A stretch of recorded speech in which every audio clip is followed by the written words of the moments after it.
There's that old adage, if you figure out a way to solve a problem, they'll come knocking at your door. In iQ4, you have created a solution to well, actually you called it, was it last week? You said it's almost a crisis? Yes. Expound on that. It's great to be on the show, Brian, by the way. Yeah. It's rare they get me out of my cage, so Right. I can have a chance to speak to the audience. So we are in a crisis. We are on a global scale.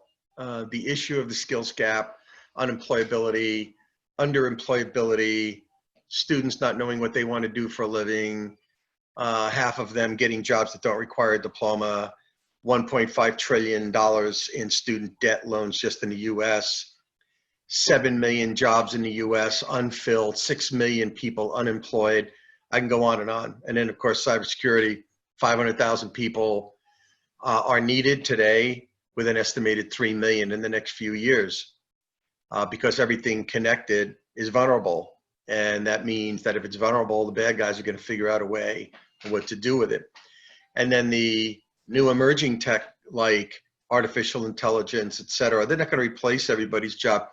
They're just going to create new jobs.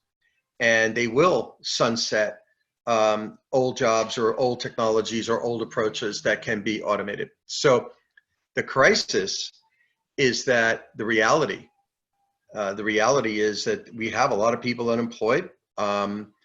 We are narrowcasted in where we look for talent as an enterprise. We're only looking for the best and brightest and think we're going to find them in the best quote schools. Who are the best schools? Is there such thing as best people as opposed to best schools? So we need to change the approach to solving the crisis. And like one of the things that our mutual friend Steve Yacko said was there's a lot of people who are aging out that came up with him, and there are a lot of people who aren't ready, and there's going to be this huge need for tech savvy students, and they're not ready coming out of school. And then my first conversation with you, when you said it could be anywhere from 100 to 200,000 for a company to recruit, train, and make a person ready or a good employee, and you're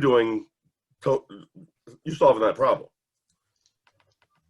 Yeah, so I think, we talked about the crisis of the skills gap, and I think the student or the learner, let's just call ourselves all learners, right? Because we're students, whether we're currently in school professionally, meaning we're going through the typical, educational process through college, or we're professionals that are looking to upskill, reskill, new skill. Right. Just talk about the student for now. It can be K through 12. It can be right out of like a JUCO. It could be a college. Talk about the advantage to them of utilizing iQ4. Okay, so in terms of what you just mentioned about Steve and folks that are skilling out of the market, I'm not. There's a number of schools of thought on that, but in terms of the new workforce to replace them, I believe that the new workforce, we need to go beyond two things. We need to go beyond the conventional thinking of how we educate students. We need to blend academic learning and applied learning. So students that learn in school today need to be able to apply what they learn to something in the real world, to an environment where mentors, people that understand that particular area and know their stuff, can help students, solve problems and learn new opportunities, become aware, get the experience they need, which is absolutely critical for students coming out of school. It's also critical for students on a pathway through school because they don't know what they want. And they don't know what they want because for the most part, they can't translate what the market opportunities are to their skills. And they don't have the awareness that's so broad in the marketplace technology, standards, content solve these problems, right? Uh-huh. And so I think really there's two things. One, we need to introduce, this is probably the most important thing on this particular podcast. We need to be able to introduce the ability to utilize tooling, standards, and content to blend applied learning and academic learning. If we don't do that, we will lose. We will lose across the board. Our enterprises, our students, the future, because enterprise is moving at warp speed and education just can't keep up with the knowledge to be able to train for that. The other piece I think that is very critical. Who is the student of the future, right? It used to be where, I'm going to be a doctor, so I need a medical degree, which means I need to be able to be conversant and understand that line of medicine that I want to pursue. Well, that's not the only thing anymore, right? Right. With the advent of technology, soft skills, or what we call power skills, is absolutely as critical as any discipline, so to speak, that you want to pursue. So that would be things like, how do you communicate verbally? How do you communicate written skills? How's that? How's your professional and leadership skills? How well do you problem solve? And what's your critical thinking like? This is what employers want to know, because as skills change, they want to know you could adapt to that. The other two components that I believe are critical is cybersecurity and data and technology. I guess that was three. Yeah.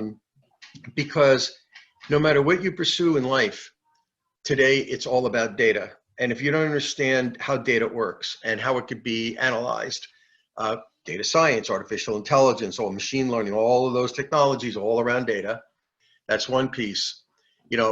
Think about it. Amazon, when they suggest a book to you that other people have read, or something you've purchased on eBay and other people have purchased other things that are similar to this, where is that coming from? It's data. Okay. When you hear that your social security number has been breached, or your bank account numbers have been breached, that's cybersecurity. And when you talk about things that are connected, that's all about technology. So I believe that the person of the future, the student learner of the future, must have a combination of knowledge. They don't have to be experts, but they need to understand, what is cybersecurity? How does technology impact me? What can I do with data? Whether it's what can I do with it, or how do I protect it, right? And soft skills, how do I progress my career, my pathway of learning? And then, what do I really want to do in my life, right? So it's like not only that anymore.